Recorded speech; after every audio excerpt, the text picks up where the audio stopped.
الحمد لله رب العالمين والصلاة والسلام على رسوله الأمين وعلى آله وصحبه أجمعين أما بعد أعوذ بالله السميع العليم من الشيطان الرجيم من همزه ونفخه ونفسه بسم الله الرحمن الرحيم ما أتاكم الرسول فخذوه وما نهاكم عنه فانتهوا وقال الله سبحانه وتعالى يا أيها الذين آمنوا أطيعوا الله وأطيعوا الرسول ولا تبطلوا أعمالكم عن عبد الله بن مسعود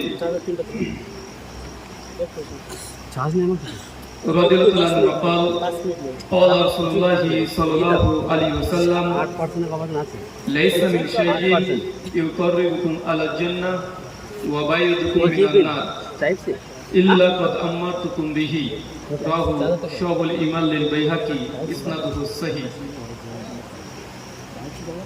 সমস্ত প্রশংসা সেই মহান সত্তা আল্লাহ সুবহানাহু ওয়া তাআলার জন্য যিনি আমাদের সৃষ্টি করেছেন,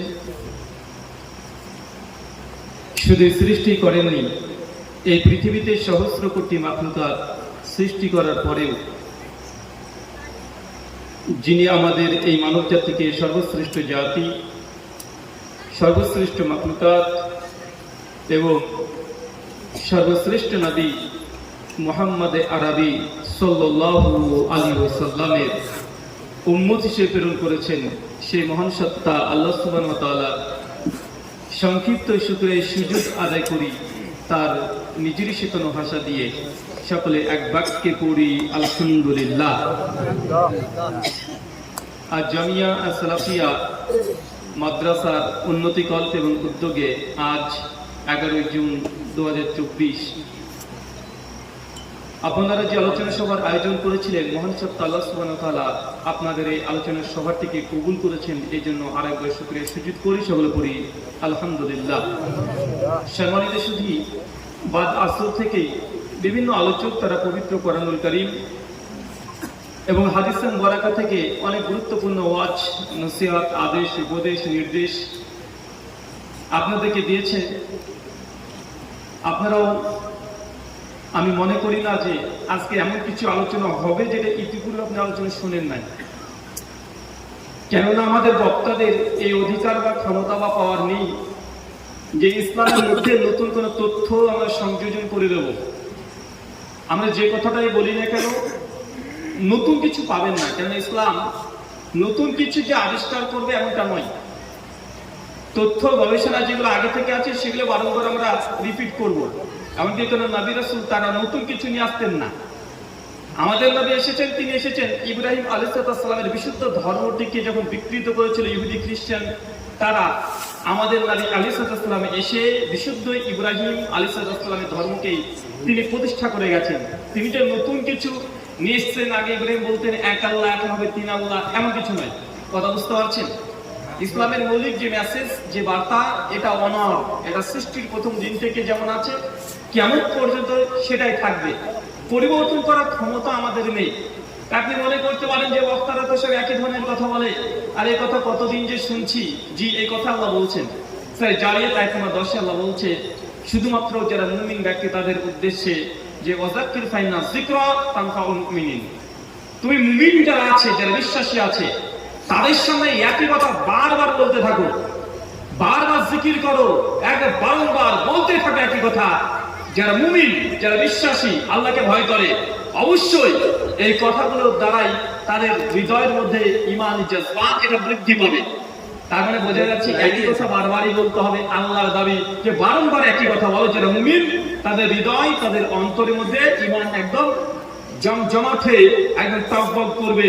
কিন্তু আমরা অনেক ক্ষেত্রে দেখি একই কথা বারবার হলে যে এই আলোচনাগুলো আমরা শুনেছি বা অমুক হুজুরের কাছ থেকে হয়েছে, ভাই এমনটাই হয়।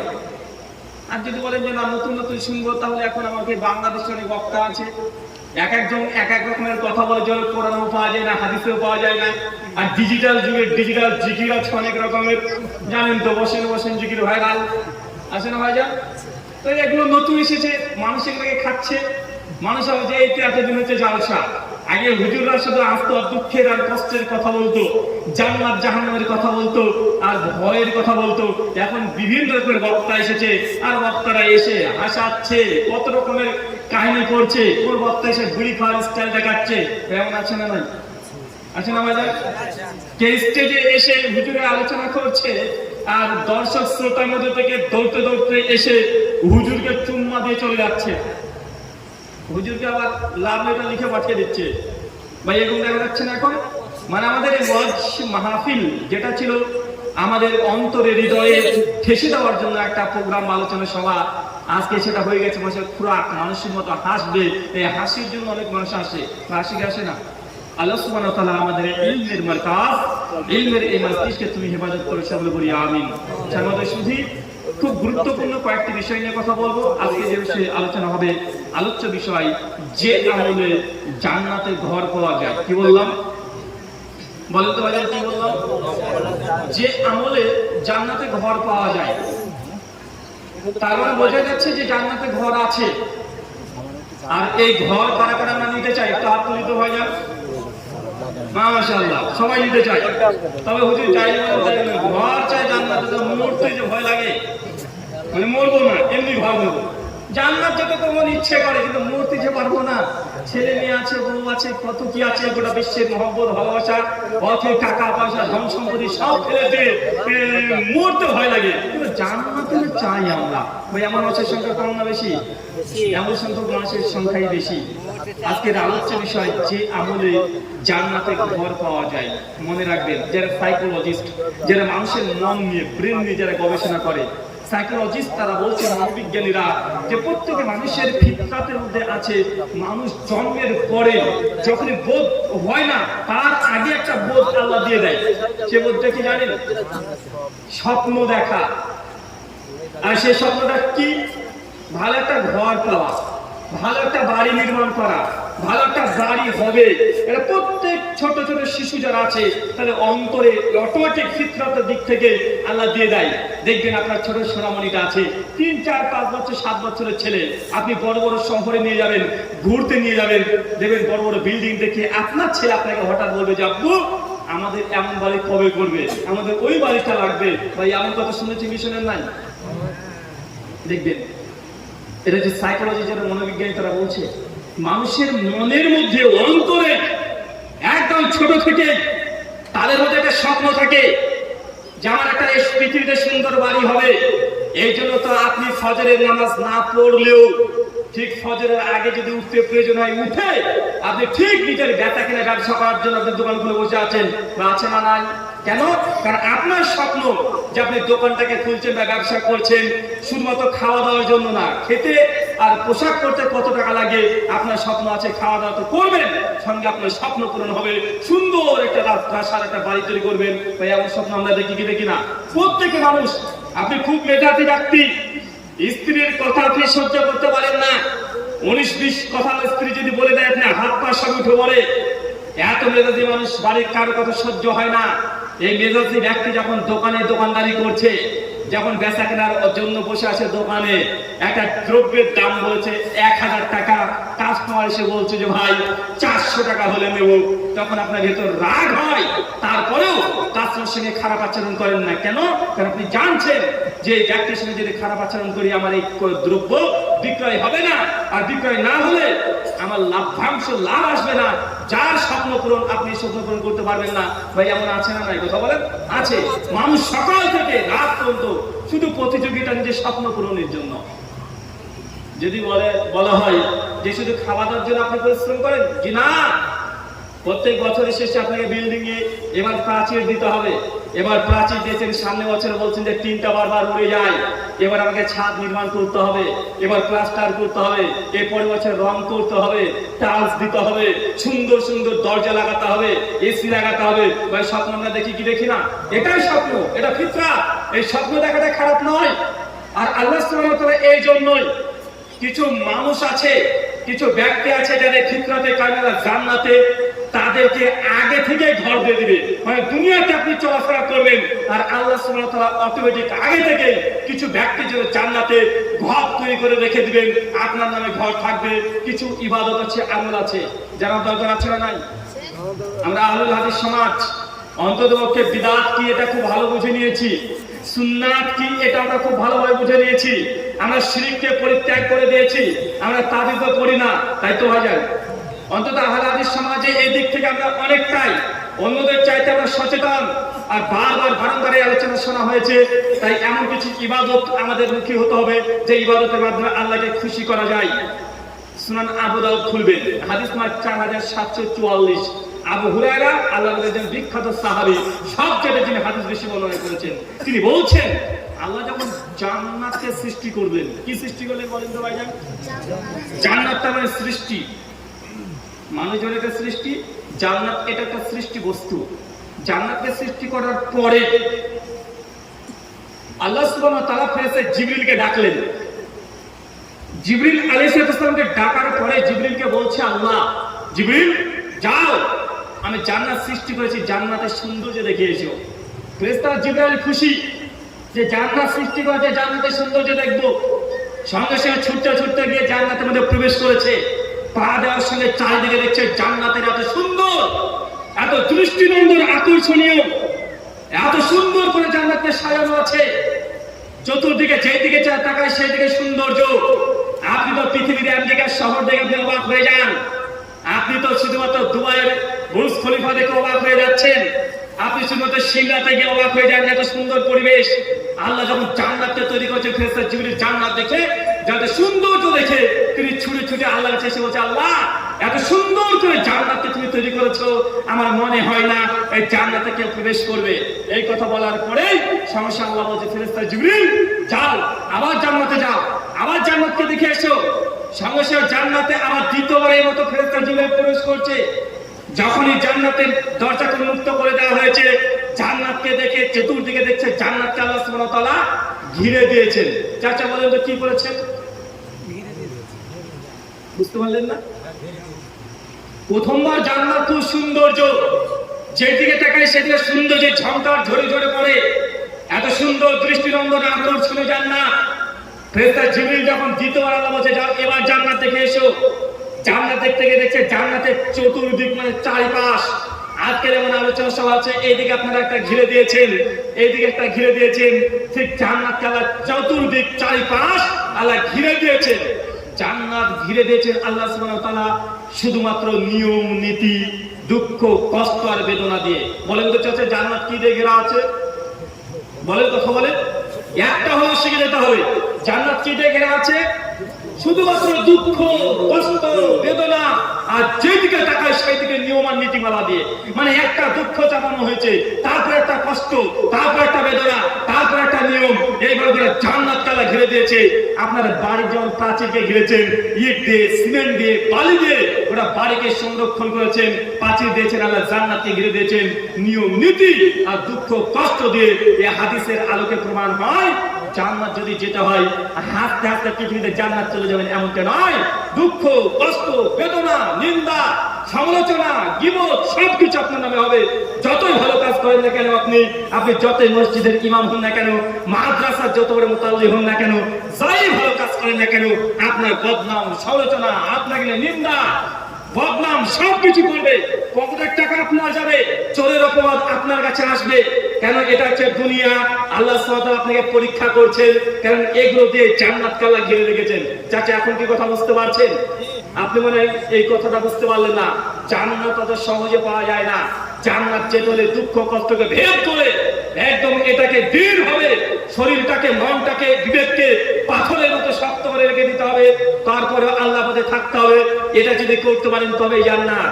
আমি খুব ভালোভাবেই জানি আল্লাহ নবী তারপরে বলছে জান্নাতকে আল্লাহ ঘিরে দিয়েছেন শুধুমাত্র নিয়ম নীতি দিয়ে। নিয়ম নীতি বলছেন চাচা মানে যা করবে নিয়ম নীতি মেনেই করতে হবে, এক ধাপ ইসলাম নিয়মের বাইরে যেতে চায় না। আপনি যদি নিজেকে মুসলিম দাবি করেন, এই পা যে পাটা দেখতে পাচ্ছেন, এই পাটা নিজের ইচ্ছে মতো ধাপটা ফেলতে পারবেন না। কেন? আপনি মুসলিম। মুসলিম তো আরবি শব্দ, বাংলা করলে হয় আল্লাহর কাছে আত্মসমর্পণ করে দেওয়া, মানে নিজের কোনো ইচ্ছার চলে না, দুজনের ইচ্ছাতে চলতে হয়। এক আল্লাহ যা বলেছেন তাই মেনে নিলেন অন্ধের মতো, কোনো প্রশ্ন নাই। আল্লাহ বলেছেন আমি মানছি। দুই, নবী যা বলে গেছেন সেই হাদিস দ্বারা প্রমাণিত হলে মেনে নেবেন। যদি আপনি মানেন আপনি মুসলিম, আর যদি না মানেন আপনি মুসলিম না। মুসলিম শুধুমাত্র নাম দিয়ে হয় না। আল্লাহ সুবহানাহু ওয়া তাআলা জান্নাতে গেছেন শুধুমাত্র এখানে নিয়ম এবং নীতি দিয়ে। নিয়ম নীতি মানে নিজের পায়ে ঢাক, নিজের ইচ্ছে মতো ফেলা যায় না। বলেন তো চাচা, বাথরুম ঘরে পায়খানা ঘরে যখন প্রবেশ করেন কোন পা আগে দেন? কোন পা? বাবা। আর হিন্দু ঠাকুর পণ্ডিত যদি হয় ও কোন পা আগে দেবে? ওর যদি বাথরুম চাপায় ডান পা বা পা ওর দেখবে না, ও লেগেছে দৌড়তে তো ঢুকে পড়বে, পারলে ডিগবাজি মেরে দিয়ে চলে যাক, তার কোনো বাধা নাই। বাধা আছে নাকি? কিন্তু আপনি যে মুসলমান, এই পাটা নিজের ইচ্ছেতে ফেলতে পারবেন না। আল্লাহ যা বলেছেন, নবী যেভাবে বলেছেন সেভাবে ফেলতে হবে। এটা নামে মুসলমান। যেমন বাথরুম ঘর থেকে বের হয়ে আসবেন সেই সময় কোন পা আগে বের হবে? ডান পা। এবার দেখেন ঘটনা পুরো উল্টে যাবে। যেমন মসজিদে প্রবেশ করছেন সেই সময় কোন পা আগে ঢোকে? ডান পা। বাথরুমে ঢোকার সময় কোন পা ঢুকছে আগে? বাম পা। কিন্তু মসজিদে ঢোকার সময় ডান পা। কেন? এই পাটা যে আপনার ইচ্ছে মতো ঠেলতে পারবেন না। আপনি যে মুসলমান, আর আল্লাহ যে কথা বলছে যে জান্নাতকে ঘিরে দিয়েছে নিয়ম নীতি দিয়ে, মানে বাথরুম করে ঢুকতে হলে আপনাকে নিয়ম নীতি মেনে চলতে হবে। এটার নাম হচ্ছে ইসলাম। আপনি এখন ইসলামটাকে বুঝতে পারেন নাই। শুধু বাথরুম ঘরে 20 থেকে 30 খানা নিয়ম নীতি মেনে আপনাকে প্রস্রাব পায়খানা ফিরতে হয়। এটা ওই পৃথিবীর অন্য কোনো ধর্মগ্রন্থে পাবেন না। তারা একমাত্র শুধুমাত্র ইসলামকে এই আদর্শ দিয়ে গেছে। বাথরুমে ঢুকেছেন, মোবাইলে ফোন চলে এসেছে, আর সঙ্গে সঙ্গে ধরে আপনি কথা বলতে পারবেন? হ্যাঁ, না পারবেন? আচ্ছা, আপনি বাথরুম ফিরছেন, এখানে রাস্তা ধরে ধরেন, একজন ব্যক্তি গিয়ে আপনাকে দেখে সালাম দিয়ে দিয়েছে, উত্তর দিতে পারবেন? চাচা বাথরুমে বসে আছেন, হঠাৎ করে হাঁচি চলে এসেছে, আলহামদুলিল্লাহ বলতে পারবেন? তার মানে বাথরুমে ইসলাম আছে না নাই? এক বাথরুমে কমপক্ষে 20 থেকে 30 খানা নিয়ম নীতি মানতে হবে। আপনি যদি 10 লাখ টাকা দিয়ে একটা সুন্দর বাথরুম তৈরি করেন, টাকা যদি হালাল হয়, যাকাত ওসর এগুলো যদি ঠিকঠাক যদি আদায় করেন, 10 লাখ টাকা দিয়ে বাথরুম তৈরি করেন, পায়খানার ঘর তৈরি করেন, এটা না যায় হারাম নয়। ইসলাম আপনাকে এই কথা বলেনি এটা না যায় হারাম। যাকাত যদি ঠিকঠাক দিয়ে দেন, ওসর যদি ঠিকঠাক দিয়ে দেন, আর অর্থ যদি হালাল হয়, 10 লাখ টাকা দিয়ে বাথরুম তৈরি করেন, কোনো সমস্যা নেই, এরা ইসলামে হালাল করেছে। কিন্তু এই 10 লাখ টাকা वाला এই বাথরুমটার যদি প্যান্ট মানে যেখানে পায়খানা ফিরবে, ওই জায়গাটা যদি কিবলার দিকে মুখ বা পেছন হয়ে যায়, বলেন তো এবার পায়খানা ফিরতে পারবেন? না। আচ্ছা, এবার পারবেন? জি না। কেন? কারণ বাথরুম তৈরি করতে আপনি নিজের ইচ্ছে মতো করতে পারবেন না। বাড়ি আপনি 20 লাখ টাকা দিয়ে করেন, কোনো সমস্যা নেই। যেখানে বাথরুম করেন দেখছেন না চিপা চাপা হয়ে যাচ্ছে, পূর্ব পশ্চিম ছাড়া আপনার ট্যাঙ্ক বসছে না, তবু আপনি পারবেন না। কেন? কারণ এই বাথরুম ঘর তৈরি করতে হলেও আল্লাহ নবীর আদেশ আছে না নাই? নিয়ম নীতিমালা আছে না নাই? আল্লাহ নবী এই জন্য বলছে জান্নাত তারা ঘিরে দিয়েছেন শুধুমাত্র নিয়ম নীতিমালা দিয়ে। সুনান আবু দাউদ হাদিস নাম্বার 26 আল্লাহ নবী বলছেন, রাস্তাতে যেসব জায়গাতে ছোট ছোট গর্ত আছে, ওই গর্তের মধ্যে প্রস্রাব পায়খানা ফিরো না, নিষেধ করে দিয়েছে। আপনার ছেলে তো আগে সব যেতে বদমাশ আছে, ইঁদুরের গর্ত পেলে প্রস্রাব করে দেয়। আল্লাহ নবী বলছেন যে রাস্তায় যে গর্তগুলো থাকে এখানে প্রস্রাব এখানে ফেলা যাবে না। কেন?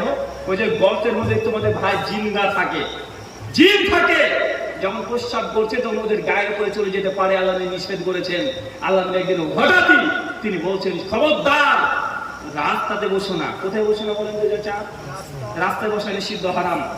রাস্তাতে বসতে পারবেন না। আল্লাহ নবী বলছেন রাস্তায় বসো না। ইমাম বুখারী কিতাব আল আদাবুল মুফরাদ হাদিস নাম্বার 965 তে হঠাৎ বলছে রাস্তায় বসো না। সাহাবীরা অবাক, ইয়া রাসূলুল্লাহ বলেন কি রাস্তায় বসবো না মানে? আরে রাস্তায় তো আমাদের ব্যবসা, রাস্তাতে বসে আমাদের ব্যবসা করতে হয়, অর্থ আদান প্রদান লেনদেন সব কিছু রাস্তাতে করতে হয়। আপনি বলছেন রাস্তায় বসা যাবে না, এটা আমাদের জন্য কঠিন হয়ে যাচ্ছে। আল্লাহ নবী বলছেন রাস্তায় বসো না, আর বসতেই যদি হয় রাস্তার হক আদায় করো। সাহাবীরা অবাক, বলে কি রাস্তা তো জড় পদার্থ, ইট খেলি পাথর দিয়ে তৈরি করা হয় রাস্তা, এই যে আপনাদের রাস্তায়, রাস্তার আবার কিসের হক, রাস্তার আবার কিসের অধিকার, রাস্তাকে কিভাবে সম্মান করতে হয়, রাস্তা আবার আমি মুসলমান আমার কাছে কি চাই? আল্লাহ নবী আমরা তো বুঝতে পারলাম না। যখন আল্লাহ নবী বলছেন যে রাস্তার অধিকার রক্ষা করো, রাস্তার হক রক্ষা করো, রাস্তাকে সম্মান করো, সাহাবীরা অবাক হয়ে বলছে, ইয়া রাসূলুল্লাহ, রাস্তার আমার হক কি, অধিকার কি? আল্লাহ নবী তখন বলছেন, রাস্তায় যদি চলতে হয়, রাস্তাতে যদি কোনো ক্ষতিকর কোনো পদার্থ যদি পড়ে থাকে, ওটা রাস্তা থেকে সরিয়ে দাও, এটা রাস্তার হক। যদি হক আদায় করতে না পারেন, চাচা, আপনার জন্য রাস্তায় বসা নিষিদ্ধ, আপনার জন্য রাস্তায় চলাচল হারাম। এটা ইসলাম। এই দেখেন, এই যে নিয়ম নীতি, এই নিয়ম নীতিতে জান্নাত ঘেরা আছে। অত সহজ। ইন্ডিয়াতে যারা ট্রাক চালান, গাড়ি চালান, হাই রোডে ট্যাক্স দিতে হয় কি হয় না? আছে না নাই? রাস্তার ট্যাক্স আছে না নাই? আছে। বছরে একটা ছোট কার, আমি যে গাড়িটা আছে, আমার গাড়ি দিকে অন্তত 40 থেকে 45,000 টাকা আজকে 5 বছর আগে ট্যাক্স দিতে হয়। মানে বোঝা যাচ্ছে রাস্তাতে চলতে হলে ট্যাক্স লাগে। ইসলামী শরিয়াতে আপনাকে রাস্তার ট্যাক্স হচ্ছে এই রাস্তার সঙ্গে এই আচরণগুলো করা। রাস্তা যদি উঁচু নিচু থাকে, কবে মমতা ব্যানার্জি রাস্তা ঠিক করবে, মুসলমানের বাচ্চা সে অপেক্ষায় বসে থাকতে পারে না। মুসলমানের ইমানি দায়িত্ব, এলাকার যুবকদের, তরুণদের দায়িত্ব, প্রত্যেক বাড়িতে গিয়ে 100, 200, 500 টাকা করে চাঁদা তুলে রাস্তাকে সমতল করে দেওয়া। এই যে রাস্তা আছে, এরা মুসলমানদের ইমানি রাস্তা নয়। রাস্তাকে দ্রুত পরিবর্তন করতে হবে। সরকারের পক্ষে বসে দেখা যাবে না। যদি বলে হুজুর কি বলে গেলেন, এটা জি, এটা ইসলাম। জান্নাত এই নিয়ম নীতিতে ঘেরা আছে। রাস্তাতে উঁচু নিচু জায়গা থাকবে না, রাস্তা একদম সমতল থাকবে। আল্লাহ নবী তো বলছেন ইমানের 70টা শাখা আছে। সব জায়গায় নিচু স্তরে ইমান হচ্ছে ওটাই যে রাস্তাতে যদি কোনো পাথর যদি পড়ে থাকে, ছতর যদি পড়ে থাকে, রাস্তাকে পরিষ্কার করে দিবে। একটা পাথরও রাস্তায় পড়ে থাকবে না মুসলমানের রাস্তায়। এটা ইমানদারদের একজন রাস্তা। সালাফরা এই জন্য বলে গেছেন, ইমাম আহমেদ ইবনে হাম্বলের কিতাবে জুহুদ একটা ঘটনা আছে। ইমাম আহমেদ বলছে, কোন এলাকার রাস্তা থেকে মানুষ নির্বাচন করে নিত, এটা মুসলমানের রাস্তা না ইহুদি খ্রিস্টানের রাস্তা। কেন? মুসলমানের রাস্তা মানে একটা রাস্তাতে মুসলমান যাবে, ওই রাস্তা কখনো অপরিষ্কার থাকতে পারে না। মানে মুসলমান পরিষ্কার করতে করতে চলে যাবে। নবী বলছেন, খবরদার রাস্তায় কেউ বসো না। বসতেই যদি চাও রাস্তার হক আদায় করো। রাস্তা উঁচু নিচু রাখা যাবে না। রাস্তাতে কোনো ক্ষতিকর পদার্থ পড়ে থাকলে সেটাকে পরিষ্কার পরিচ্ছন্ন করতে হবে। এলাকার যুবক তরুণদের দায়িত্ব। এখন ঝড় বৃষ্টির সময়, গভীর রাত্রিতে হোক আর দিনে হোক আর রাত্রে হোক, ঝড় বৃষ্টির কারণে যদি গাছের ডালপালা ভেঙে রাস্তা আটকে যায়, মানুষের যদি চলাচলে যদি সমস্যা হয়, যত রাত হোক না কেন, রাতের মধ্যে রাস্তাকে পরিষ্কার পরিচ্ছন্ন করে দিতে হবে। এই দায়িত্ব, এই ডিউটি, এটা একজন মুসলমান হিসেবে আল্লাহর পক্ষ থেকে এসেছে। আল্লাহ নবী এই যে বলছে, রাস্তায় বসে না, বসতে যদি চাও রাস্তার হক আদায় করো। তার মানে বোঝা গেল ঝড় বৃষ্টি আসলে মুসলমান বসে থাকবে? চাচা, বসে থাকবে না, রাস্তাকে পরিষ্কার করতে হবে। আল্লাহ নবী এরপরে বলছে যে রাস্তার হক হচ্ছে এটা। কোনো অচেনা পথিক যদি কোনো সময় তুমি জিজ্ঞাসা করে, ভাই যে অমুক জায়গায় যাবো, অমুক ব্যক্তির বাড়িতে যাব, একটু ঠিকানাটা বলে দেন। আল্লাহ বলছেন সেই ব্যক্তিকে ঠিকানাটা বলে দিতে হবে। এটা রাস্তার হক। এই হক যদি আদায় না করেন, কোনো ব্যক্তির রাস্তায় বসাটাও জায়েজ নয়। আমাদের সমাজে কি আছে, উল্টো আসে না ভাইজান?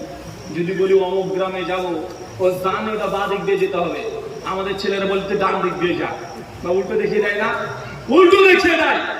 আল্লাহ বলছেন 3টে জায়গাতে প্রস্রাব পায়খানা ছেড়ে যায় না। এক, যে গাছের নিচে মানুষ আশ্রয় নাই, মানে মাঠ ঘাটে আছে না ভাইজান? মাঠ ঘাটে দেখবেন অনেকগুলো গাছ বৃক্ষরাজি আছে। সারাদিন কৃষকরা কাজকর্ম করে ওই গাছের নিচে লাস্টে গিয়ে আশ্রয় নিয়ে নাই। আল্লাহ বলছেন যে গাছের নিচে মানুষ আশ্রয় নাই, এই গাছের নিচে কখনো প্রস্রাব পায়খানা ফেলো না।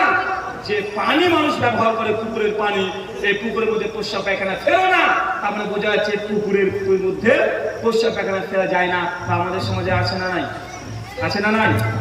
গাছের নিচে মানে আপনার, বিশেষ করে স্ত্রী তো খুব ভয়ঙ্কর মহিলা, একটু যদি ঝামেলা যদি লেগে যায় পাশে বাড়ির সঙ্গে, আর আপনিও আপনার স্ত্রীর সঙ্গে মানে তাল মিলিয়ে বলে দেন যে পাশে বাড়ির সঙ্গে ঝামেলা হয়েছে, অতএব আপনার জমি রাস্তা আগে থেকে আপনি ঘিরে দিচ্ছেন। এমন মানুষ আছে না?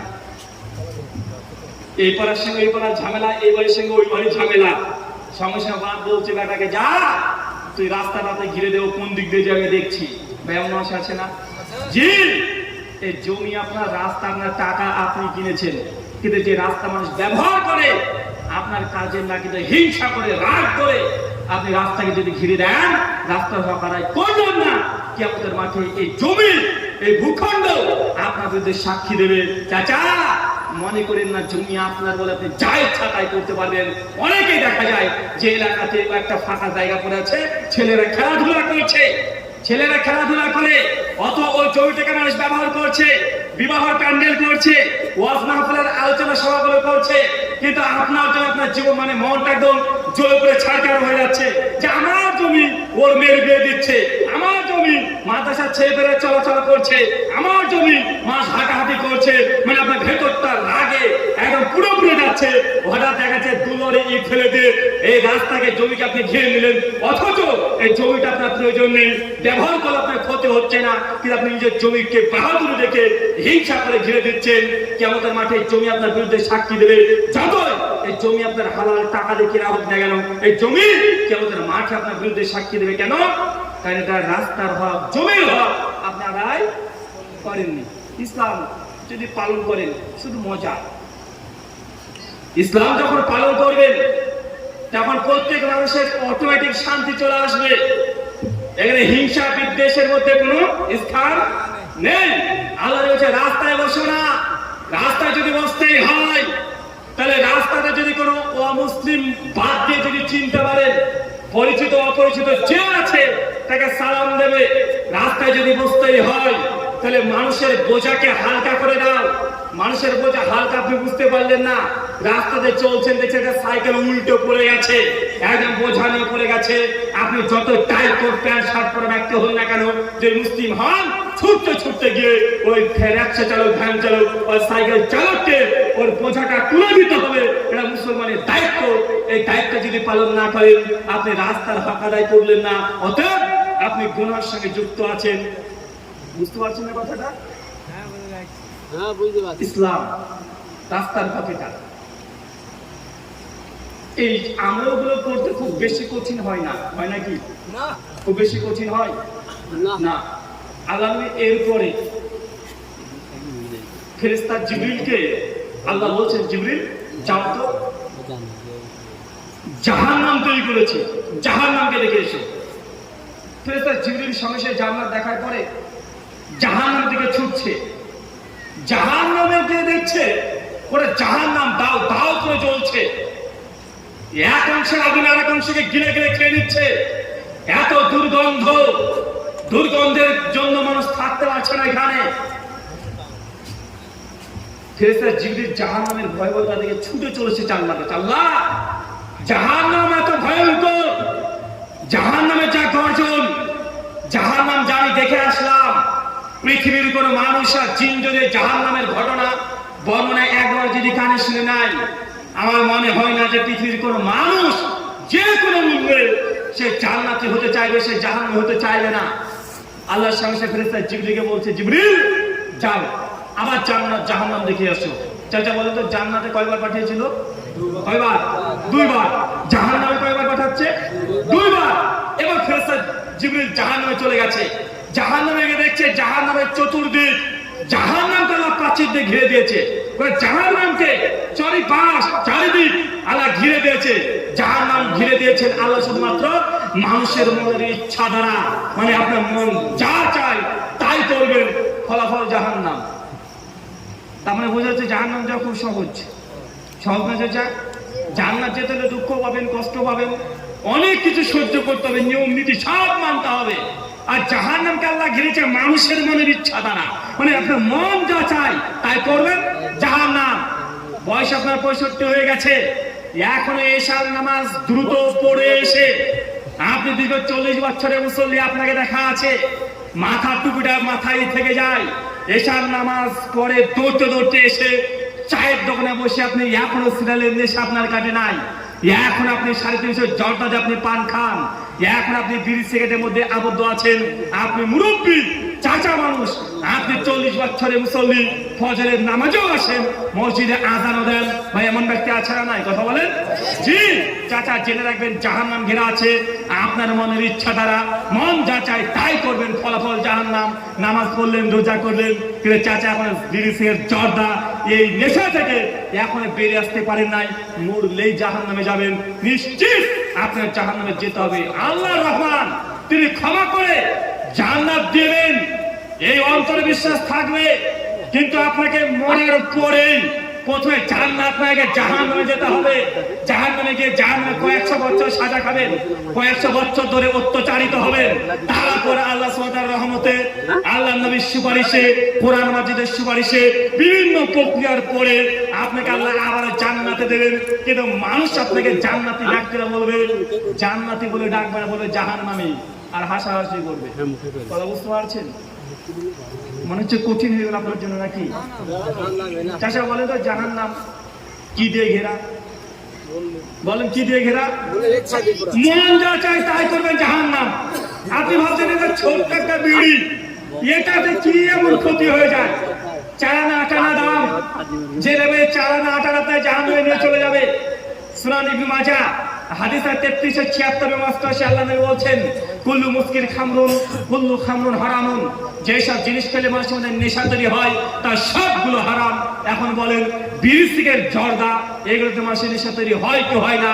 যদি হয়, আল্লাহ নবী বলছে হারাম। আপনি প্রতিনিয়ত খাচ্ছেন, মানে জাহান্নামে যাওয়ার জন্য ছোট্ট চারানার একটা বিড়ি আপনার জন্য যথেষ্ট হতে পারে। জাহান্নাম ঘেরা আছে আপনার মনের বাসনা দ্বারা। সেই বুখারী বলবেন হাদিস 5063, আল্লাহ বলছেন আলিকা মিনা সুন্নতি ফামান রাগিবা সুন্নতি ফালাইসা মিন্নি। বিয়ে করা হচ্ছে আমার ইবাদত।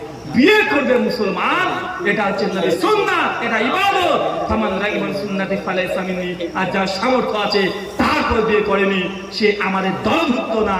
তার মানে বোঝা গেল বিয়ে করা এটাও ইবাদত। বিয়ে করা কি চাচা? বিয়ে করা কি চাচা? আপনি কখন মনে করেছেন বিয়ে করা ইবাদত? আচ্ছা, কারা কারা বিয়ে করেছেন একটু হাত তোলেন তো। কি বললেন? আরে ভাই তোলেন না রে ভাই। আচ্ছা, কারা কারা করনি তারা হাত তোলো তো। যারা করেনি তারা হাত তোলে। তোদের দেখে বোঝা যাচ্ছে তো বিয়ে করিসনি। 9 বছর বয়স হয়ে দাঁত ভাঙে না করে ও হাত তুলছে। বিয়ে করবে আগে দেখি। আচ্ছা, যখন আপনি বিয়ে করেছিলেন কখনো মনের মধ্যে এটা ফিলিংস এসেছিল যে আজকে আমি একটা ইবাদত করতে যাচ্ছি? নামাজ পড়ার আগে নামাজটা একটা ইবাদত মনে হয় না? হজ করতে যাওয়া একটা ইবাদত মনে হয় না? আরে নিয়াত একটা আসে না? কিন্তু বিয়ে যে ইবাদত, এই বিয়েটাকে ইবাদত হিসেবে কখনো মনে হয়েছে? দেখেন আমাদের নিয়াতের কত গরমিল। বিয়েটাকে ইবাদত মনে না করার কারণে আজকে সমস্যা অনেক দিক থেকে বিদ্যমান। আল্লাহ নবী বলেছেন নিকাউ মিনাস সুন্নতি ফামান রাগিবা সুন্নতি ফালাইসা মিন্নি। বিয়ে করা হচ্ছে আমার সুন্নাত। আর যে ব্যক্তি আমার সামর্থ্য, যার সামর্থ্য আছে তারপর বিবাহ করেনি, এই ব্যক্তি আমাদের অন্তর্ভুক্ত না। তার অর্থ এই, যদি আপনি বিয়েটাকে ইবাদত মনে করতেন তাহলে আপনারা বাড়িতে মেয়ের যখন বিয়ে দিচ্ছেন 3 দিন আগে থেকে ডিজে গান বাজিয়ে, বাদ্যযন্ত্র বাজিয়ে আপনার মেয়ের বিয়ে জিন্দেগিতে দিতেন না। এলাকাতে বাজে ডিজে বাজে বিয়েতে? চাচা, বিয়েতে যতগুলো শয়তানি হয় মুসলমানদের অন্য কোন অনুষ্ঠানে এতগুলো শয়তানি হয় না। মানে বিয়ের একদম পূর্বে আগে থেকে যত রকমের বদমাইশের শয়তানি সবগুলো হয়। আর এইগুলো বেশি হয় মেয়ের পক্ষ থেকে। কোন পক্ষ থেকে? মেয়ের বাপ আর মা সবটাতে এখানে একদমই দুর্বল। যখন মেয়েটিকে দেখতে এসেছে, বাপ আর মা তার মেয়েটিকে একদম খুব সুন্দর করে সাজিয়ে দিয়ে বাড়ির বারান্দাতে একদম রেখে দিয়েছে। আর বর পক্ষ দেখতে এসেছে, বর একা আসে নাই, 4-5 জন বন্ধু নিয়ে এসেছে। বা আসে কি আসে না?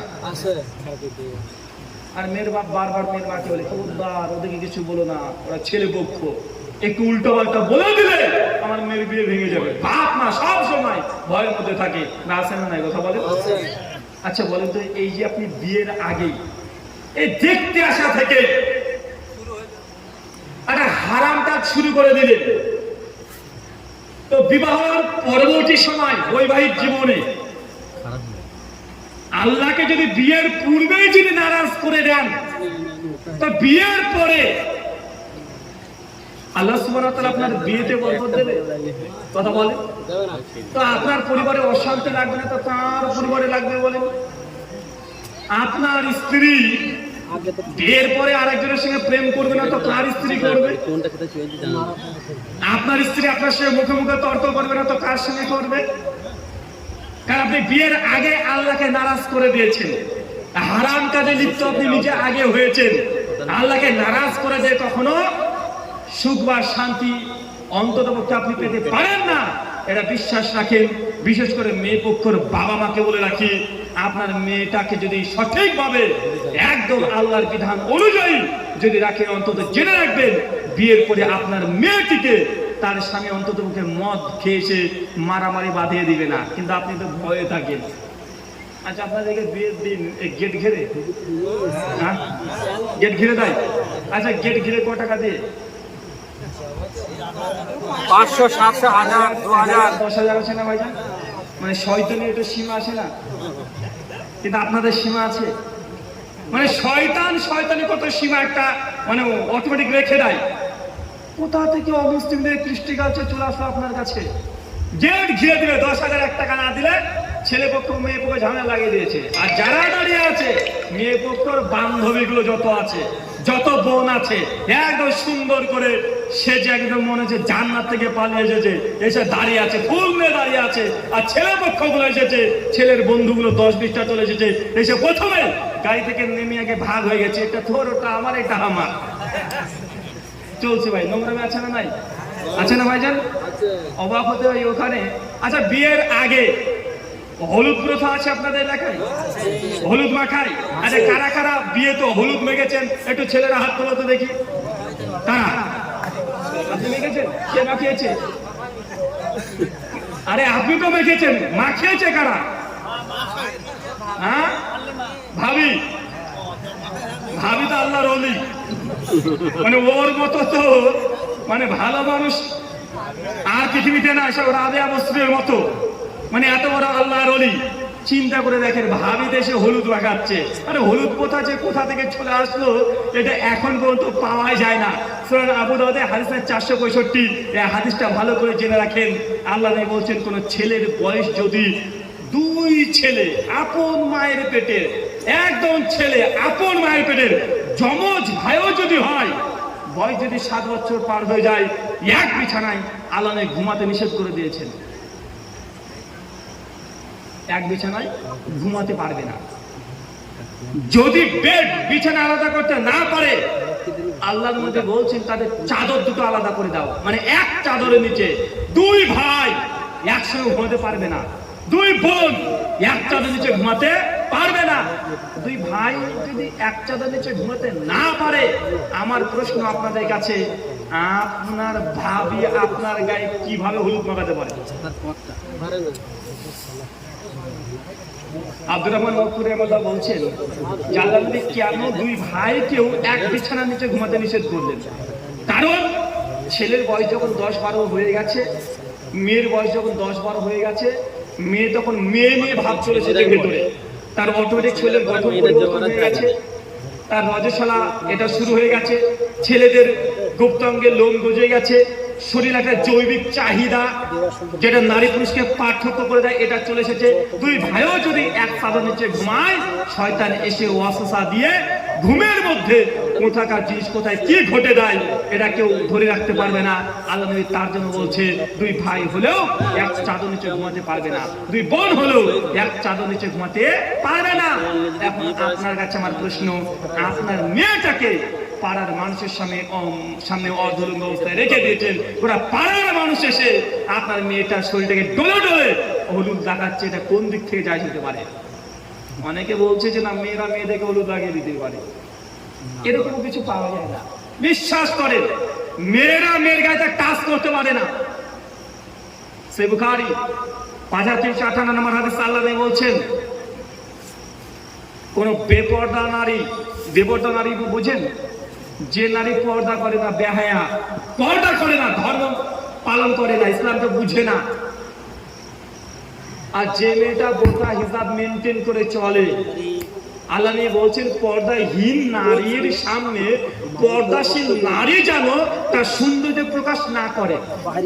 কথা কি বুঝতে পারছেন? আমার যে মেয়েটা পর্দাশীল, পর্দা করে, বোরকা মেনটেন করে চলে, এই মেয়েটা যে মেয়েটা বোরকা পড়ে না তার সামনে যেন সৌন্দর্য প্রকাশ না করে, ছেলে তো দূরের কথা, একজন মেয়ে অন্য মেয়ের সামনে সৌন্দর্য প্রকাশ করতে পারবে না যে মেয়েটি ধর্মহীন, মানে ধর্ম যে পালন করে না।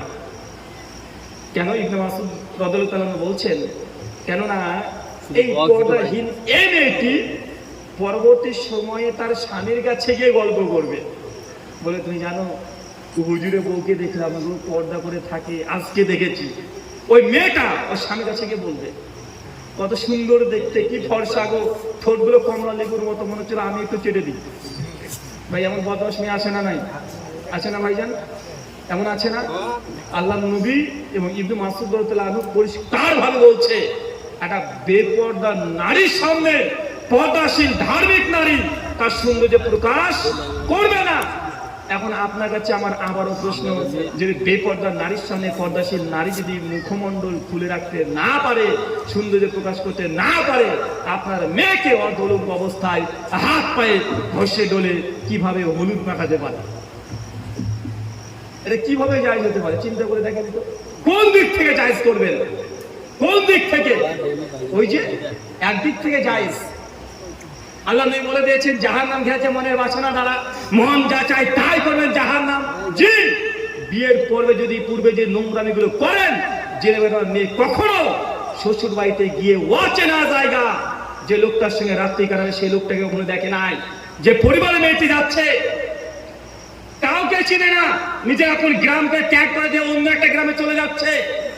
মেয়েটা কত বড় ভয়ঙ্কর পরিস্থিতি যাচ্ছে এটা পুরুষ মানুষ বুঝতে পারবে না।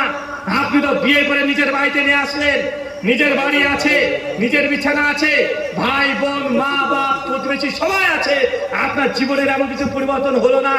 কিন্তু একটা মেয়েকে যখন বিয়ে করে নিয়ে আসলেন, মেয়েটা তার বাপ মা শব্দ ছেড়ে দিয়েছে, তার বন্ধু বান্ধবী যা আছে সব ত্যাগ করে দিয়েছে, সবকিছু ত্যাগ করে দিয়ে নতুন একটা পরিবারে আপনার মাকে মা বলতে হচ্ছে, আপনার বাবাকে বাবা বলতে হচ্ছে, আপনার প্রতিবেশীকে প্রতিবেশী হিসাবে স্বীকার করে নিতে হচ্ছে, আপনার বোনকে তার সাথে সেইভাবে আচরণ করতে হচ্ছে। মানে কারোর সঙ্গে যদি 19-20 আচরণ হয়ে যায়, সঙ্গে সঙ্গে আপনাকে এসে বলবে তোর বউটা খুব খারাপ। মানে একটা মেয়ে হঠাৎ করে ওরা পৃথিবীকে পরিবর্তন করে দিয়ে নতুন একটা পৃথিবীকে কয়েক ঘন্টার মধ্যে আপন করে নিতে হচ্ছে। এই মেয়েটিকে কত ব্যালেন্স করে চলতে হয়। কিন্তু বিয়ের আগেই যদি আল্লাহকে নারাজ করে মেয়েটির বিয়ে দেন, আল্লাহর পক্ষ থেকে আপনার মেয়ের ওপরে বরকত রহমত সাহায্য আসবে। চাচা কি মনে করছেন? জি না, সাবধান। ভারতবর্ষের বুকে শতকরা গতর প্রেক্ষাপটে যা দেখা যাচ্ছে, শুধুমাত্র আমাদের ইন্ডিয়ার মধ্যে শতকরা বিয়ের পার্সেন্টেজ, বিয়ের পরে ছেলেরা 76% ছেলেরা বিয়ের পরে প্রেম করে। কি করে? বিয়ের আগের কথা বলছি না চাচা, বিয়ের পরে, মানে আপনার বাচ্চা আছে তারপর এখনো প্রেম করছে, এটাকে বলা হয় পরকীয়া। কি বলা হয়? বিয়ের পরে পরকীয়া করছে।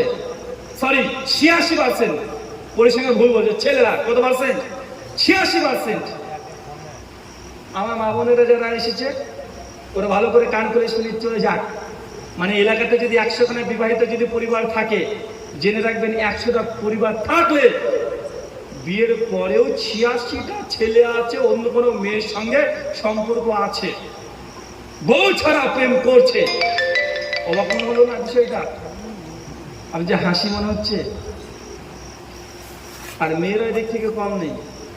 মেয়েদের পরিসংখ্যান আসছে কমপক্ষে 72 থেকে 74% মেয়েরা বিয়ের পরে প্রেম করে। আপনি মনে করছেন যে বউটাকে বাড়িতে শুয়ে এসেছি, আপনি দোকানে কাজ করছেন বা অফিসে চলে গেছেন চাকরি করছেন, আর বউটা বাড়িতে রান্না বান্না করছে, মনে হয় আপনার জন্য খাবার প্রস্তুত করছে। না, ও প্রেমও করছে, আপনি যেমন করছেন ও করছে।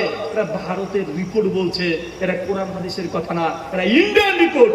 এখন প্রত্যেক যারা বিবাহিত পুরুষ নারী এখানে বসে আছে তারা নিজেরাই নিজেদেরকে চোখে আয়না দেখবা দেখে নিক যে যে পরিসংখ্যান, সেই পরিসংখ্যান ঠিক না ভুল আপনি নিজে একটু বিবেচনা করতে পারবেন।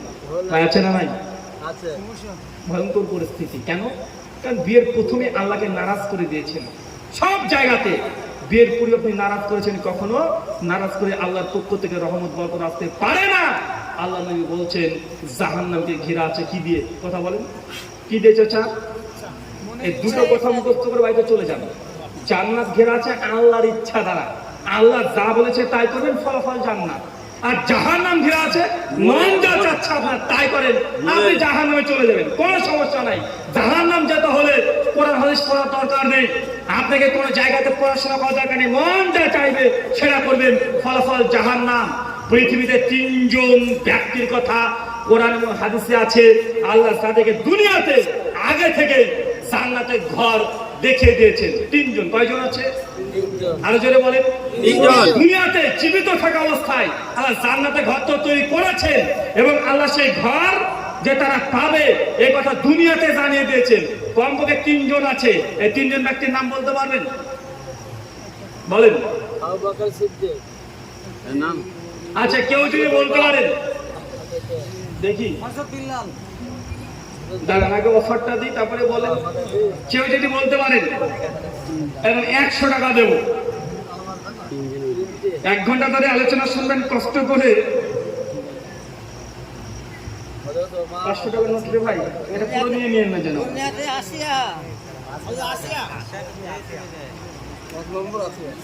তিনজন ব্যক্তির কথা বলেছে যারা দুনিয়াতে আগে থেকে জান্নাতে ঘর পাবে জেনে গিয়েছিল, আল্লাহ জানিয়ে দিয়েছেন, কিন্তু তার জীবিতই ছিল, দুনিয়াতে চলাচল করছে। তিনজন ব্যক্তির কথা একসঙ্গে বলতে হবে, একটা একটা করে বলতে হবে না। যদি বলেন 100 টাকা পাবেন, বলেন। হ্যাঁ, আচ্ছা, যদি কেউ ভুল বলে তার জন্য কি করবেন? আচ্ছা যান, তিনটে যদি বলতে পারেন তিনজন ব্যক্তির কথা, তাহলে 300 টাকা দেবো। বলেন তো না, টাকা না কাগজ, চাচা একদম মুড বেঁধে রয়েছে, টাকা কি হাত থেকে যায় কত সহজে? আচ্ছা বলেন, তিনজন ব্যক্তির কথা বলেন। আবু বকর সিদ্দিক, আবু বকর সিদ্দিক, হযরত ওমর,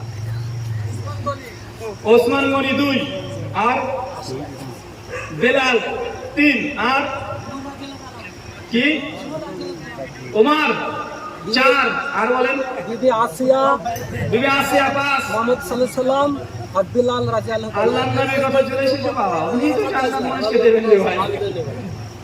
5 জন হয়েছে, আর বলবেন কেউ? আসি 1 জন, বেলাল, ওমর 8 জন হয়ে গেছে রে ভাই। আছে তাহলে 3 জন। হ্যাঁ? বক্তা পেছন থেকে বলছে, চিন্তা করেছেন টাকাটা নেবে আর পলাশির মাল আপনাদের এখানকারই। আজকে এসেছি বলে তো বলে কি, হ্যাঁ? কি ঘটেছে বলে তো করে ভাই, চটি পাওয়া যাচ্ছে না ঘরে। আমাদের ড্রাইভার ভাই খেতে বসেছে, চটি পাচ্ছি না। ভাই আমার নতুন চটি কিনে দিয়েছে, এটাও ভালো আপনাদের পলাশি। নিয়ে যখন গিয়েছে নতুন দিয়ে দিয়েছে।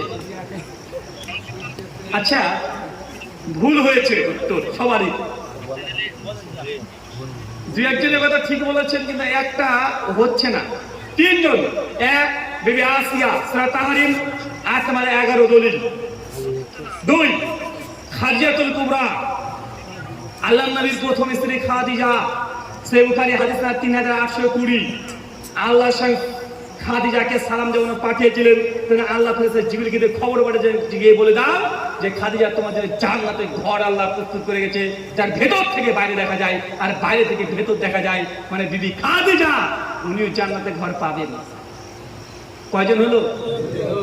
এইটা 2 জনই নারী, 2টোই মেয়ে। আর নারীবাদী যারা আছে, তাসলিমা, ও আবার বলছে যে ইসলামের নারী নাকি কোনো অধিকার দেয়নি। 3 জন জান্নাতে আগে থেকে ঘর পেয়ে গেছে, ফেরেশতারা দেখে এসেছে, খবর দিয়ে গেছে। আর বিবি আসিয়া তো মৃত্যুর আগে জান্নাতে ঘর, কোন ঘর পাবে সেটা আল্লাহ দেখিয়ে দিয়েছেন। মুসনাদ আবি আল হাদিস 3865-তে। 3 নম্বর একজন ব্যক্তি আছে, কি নাম? বেলাল। একদম খুব আসছে রে বাবা।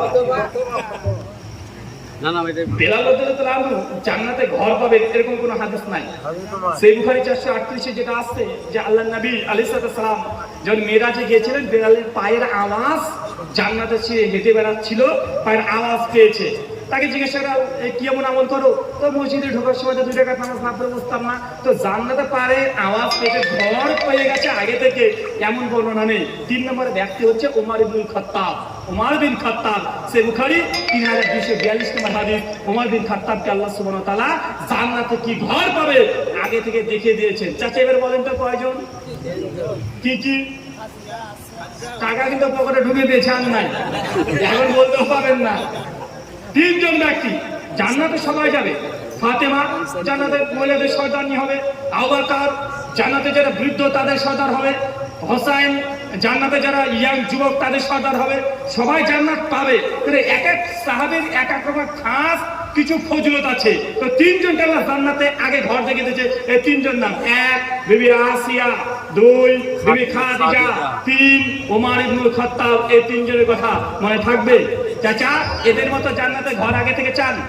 কারা কারা জান্নাতে আগে থেকে ঘর চাই? একটু হাত তুলিত হয়ে যান। কারা কারা চাই জান্নাতে ঘর আগে থেকে? কারা কারা নিতে চাই মরার আগে জান্নাতে ঘর? কারা কারা? মাশাআল্লাহ, সবাই আছি তো? সবাই নেবেন ইনশাআল্লাহ। 3টা আমল বলো। কয়টা? কয়টা? 3টে আমল করলে তাজা থাকা অবস্থাতে জান্নাতে ঘর তৈরি হয়ে যাবে। কিন্তু খরচ করতে হবে যে, খরচ করবেন তো। বাড়িতে দুনিয়াতে ঘর তৈরি করলে টাকা লাগে না? তো জান্নাতে ঘর তৈরি করলে টাকা লাগবে না? হ্যাঁ, দুনিয়াতে যত টাকা দিয়ে আপনি 20-30 লক্ষ টাকা দিয়ে আপনি একটা ঘর নির্মাণ করছেন, অত টাকা দরকার নেই, অত টাকা দরকার নেই। অন্তত পক্ষে কিছু একটা দিয়ে শুরু করেন। সহিহ বুখারী 450 নম্বর হাদিস।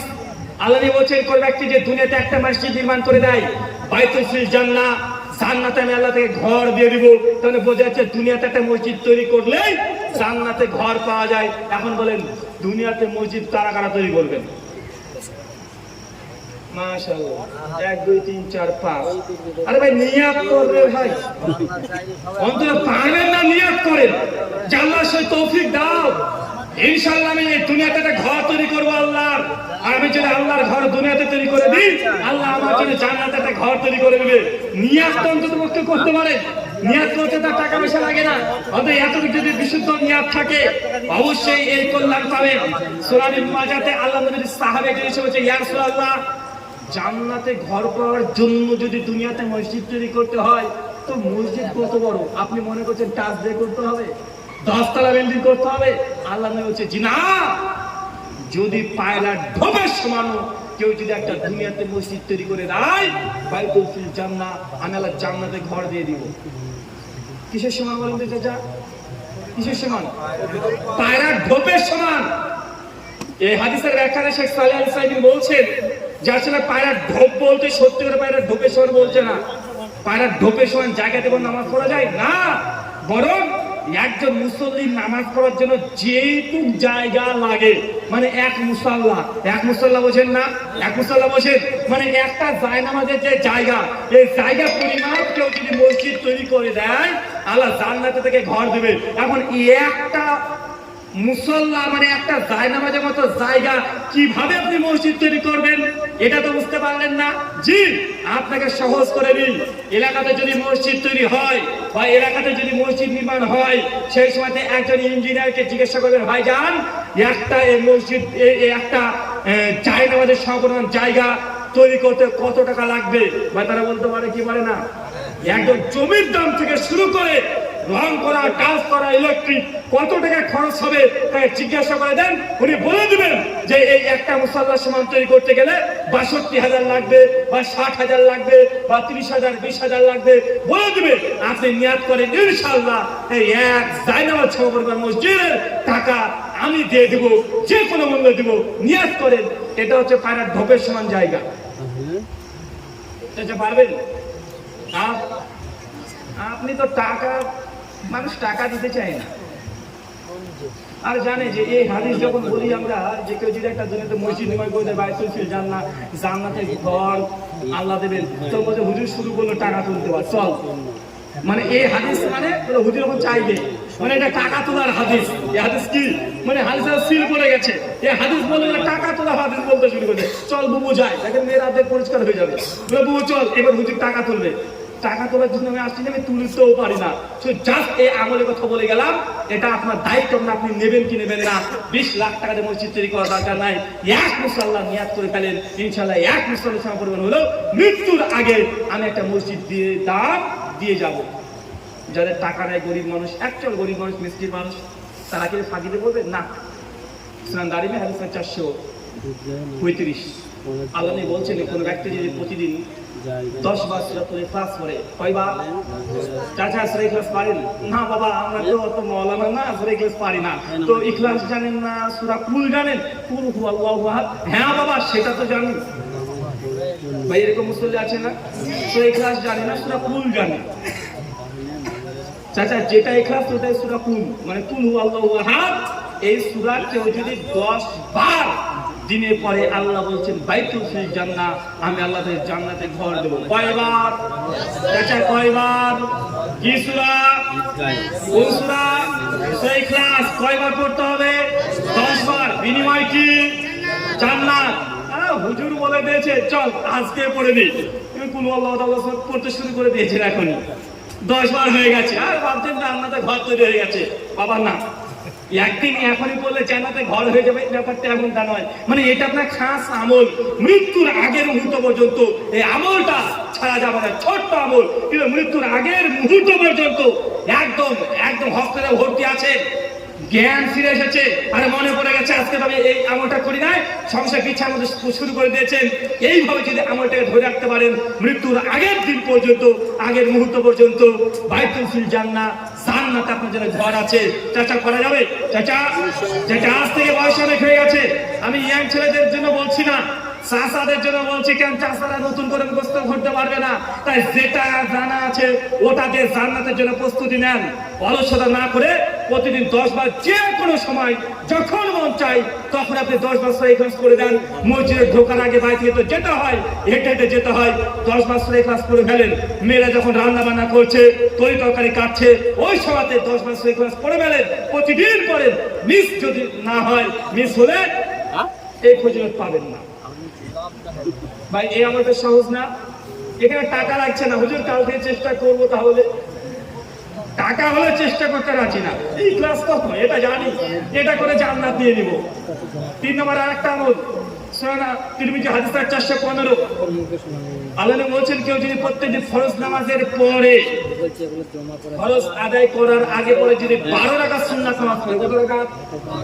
12 রাকাত, বাইতুল ফিল জান্নাহ, তার জন্য জান্নাতে ঘর আছে। চাচা কি করতে হবে? সুন্নাত নামাজ। আপনি তো অলসতা করেন, আমরা আহলে হাদিস সমাজে সুন্নাতে খুব অলসতা আছে। হানাফি ভাইরা বেদাত করলেও তারা সুন্নাত জিন্দেগিতে ছাড়ে না, ফরজের মধ্যে গুরুত্ব দেয়। তাহলে আহলে হাদিস সমাজ সুন্নাত থেকে অনেক ক্ষেত্রে, এই আমল থেকে অনেকটা দূরে আছে। কি করবেন? সুনান তিরমিজি 415 নম্বর হাদিস, জোহরের আগে 4 রাকাত, পরে 2 রাকাত, মাগরিবের পরে 2 রাকাত, এশার পরে 2 রাকাত, ফজরের পূর্বে 2 রাকাত, এই যে টোটাল 12 রাকাত। আল্লাহ নবী বলেন কেউ যদি হেফাজত করে, এটা যদি মৃত্যু পর্যন্ত সুন্নাত যদি কেউ না ছাড়ে, বিশেষ কারণে এবং মুসাফির নামাজ কসর হওয়া ছাড়া কেউ যদি এই আমলটা আমল নামে আল্লাহ পেয়ে যায়, বাইতুল ফিল জান্নাহ, তার জন্য জান্নাত আল্লাহ ঘর দিয়ে দিবে। চাচা কয়টা দিয়েছি? আমল কয়টা দিয়েছি? জান্নাতে ঘরে ঘরে কারা কারা চান? কে কে চান? এবারে হাত তোলেন। কে কে চান? চান তো সবাই, মাশাআল্লাহ। ভাই এখানে যারা অর্থশীল, টাকা ব্যয় করতে হবে আল্লাহর রাস্তায়, মসজিদ মাদ্রাসা যা আছে শুধুমাত্র দিনের পথে ব্যয় করেন, ইনশাআল্লাহ এই ফজিলতের অন্তর্ভুক্ত হবেন। 2, যারা বেশি কিছু জানেন না, বয়স হয়ে গেছে, প্রতিদিন 10 বার সূরা ইখলাস মিস করা যাবে না, যে কোনো মূল্যে পড়তে হবে। 3, যারা এখনো সুস্থ স্বাভাবিক আছেন, নামাজ আদায় করছেন, 12 রাকাত সুন্নাত যে কোনো মূল্যে, শুধু মুসাফির অবস্থায় ছাড়া বাড়িতে থাকলে 12 রাকাত নামাজ ইবাদত করুক, ইনশাআল্লাহ তাকে জান্নাত আল্লাহ আগে থেকে জীবিত থাকা অবস্থায় জান্নাতে ঘর দিয়ে দিবে আল্লাহ। এই 3টে আমল যে কোনো একটা আমাদের তাকদীরে তুমি লিখে দাও, সকলে বলি আমিন। আমাদের মধ্যে যারা অসুস্থ আছে, আল্লাহ সুবহানাহু ওয়া তাআলা তুমি আশ-শাফি, তুমি সুস্থতা দানকারী, আমি প্রত্যেককে সুস্থতা দান করো, সকলে বলি আমিন। আমাদের মধ্যে যারা মৃত্যুবরণ করেছে, আল্লাহ সুবহানাহু ওয়া তাআলা তা যদি শিরিক না করে মৃত্যুবরণ করে তাকে তুমি ক্ষমা করে জান্নাতুল ফেরদৌস দান করো। সকলে বলি আমিন। আমাদের মধ্যে যারা আল্লাহ সুবহানাহু ওয়া তাআলা এখন হালাল উপার্জন করতে পারে না, আল্লাহ তুমি রাজ্জাক, তুমি রিজিক দাতা, আমি প্রত্যেককে হালাল উপার্জন করার তৌফিক দান করো। সকলে বলি আমিন। যাদের আমাদের ঋণগ্রস্ত আছে আল্লাহ সুবহানাহু ওয়া তাআলা এই ঋণের আযাব, ঋণের বোঝা আমাদের উপর থেকে তুমি তুলে নাও। সকলে বলি আমিন। এই বলে আজকের মতো আলোচনা শেষ করলাম। ওমা আলাইনা ইল্লাল বালাগ। সুবহানাকাল্লাহুম্মা ওয়া বিহামদিক ওয়া আশহাদু আল্লা ইলাহা ইল্লা আনতা আস্তাগফিরুকা ওয়া আতুবু ইলাইকা। আসসালামু আলাইকুম ওয়া রাহমাতুল্লাহি ওয়া বারাকাতুহু। টাকাটা কেউ নিতে পারেননি, টাকাটা আমার পকেটে ঢুকে গেছে। শুকরিয়া, ধন্যবাদ টাকাটা না নিতে পারার জন্য। আসসালামু আলাইকুম। মাশাআল্লাহ, এতক্ষণ যে আলোচনা শুনলাম আমরা আমল করব ইনশাআল্লাহ। আর যাওয়ার প্রাককালে আপনাদেরকে বলছি আমাদের টেবিলে 2 টাকা 5 টাকা 10 টাকা যা আছে আপনারা একটু দিয়ে যাবেন ইনশাআল্লাহ। আমাদের টেবিলে একটু দিয়ে যান অনুগ্রহ করে প্রতিষ্ঠানের স্বার্থে। আর যারা দূরের মেহমান আছেন আপনারা চলে যাবেন না, একটু অপেক্ষা করবেন। যারা দূরের মেহমান আছেন একদম বাড়ি দূরে যারা, তারা একটু অপেক্ষা করবেন। আপনারা টেবিলে 10 টাকা 20 টাকা যা যেমন আছে একটু দিয়ে যাবেন অনুগ্রহ করে। যারা দিয়েছেন তারাও দেবেন, যারা দেননি তারা অবশ্যই দেবেন। আর যারা দেওয়ার ক্ষমতা রাখেন তারা একটু অবশ্যই ওয়াদা করে যাবেন, 1 ব্যাগ সিমেন্ট বা কিছু। মসজিদের কথা শুনলেন আমরা, ঠিক আছে ইনশাল্লাহ। আচ্ছা ঠিক আছে। আর মসজিদ আমরা ইনশাল্লাহ নির্মাণ করব খুব অল্প দিনের মধ্যেই। মাদ্রাসায় আমাদের একটা মসজিদ নির্মাণও হবে ইনশাল্লাহ, আপনারা প্রস্তুত থাকুন। মাশাআল্লাহ, এখানে একজন ভাই 100 টাকা দিয়েছেন, জাযাকাল্লাহ। এখানে একজন ভাই কয়েকটা 20 টাকার নোট 10 টাকা। মাশাআল্লাহ, এখানে আমাদের বাবা যেমন 100 টাকা। মাশাআল্লাহ, এখানে 20 টাকা, জাযাকাল্লাহ 20 টাকা, জাযাকাল্লাহ 50 টাকা, জাযাকাল্লাহ হাসানুল জাযা। প্রত্যেকেই ইমাম আপনারা 10 টাকা 20 টাকা দিতে থাকুন। 20 টাকা, জাযাকাল্লাহ হাসানুল জাযা। আল্লাহুম্মা সাল্লি আলাইহি আল্লাহুম্মা বারিক আলাইহি। আল্লাহ প্রত্যেকের দানকে তুমি কবুল করো, আল্লাহ প্রত্যেকের ভালোবাসাকে তুমি গ্রহণ করো। আল্লাহ জামিয়ার জন্য তাদের অন্তরে মহব্বত দিলে দাও। আয় আল্লাহ, এই জামিয়াকে তুমি কবুল করে নাও। আয় আল্লাহ, জামিয়ার ছাত্রদেরকে তুমি কবুল করো, জামিয়ার শিক্ষকদের কবুল করো। আজকের এই জামিয়ার যে উদ্দেশ্যে যে কারণে এই সভা, আল্লাহ সেই সভাকে তুমি কবুল করো এবং তুমি সেই উদ্দেশ্যকে পূরণ করো। আয় আল্লাহ, সর্বোপরি তোমার কাছে দোয়া করি এই ধাওয়াপাড়া গ্রামকে তুমি শান্ত করো।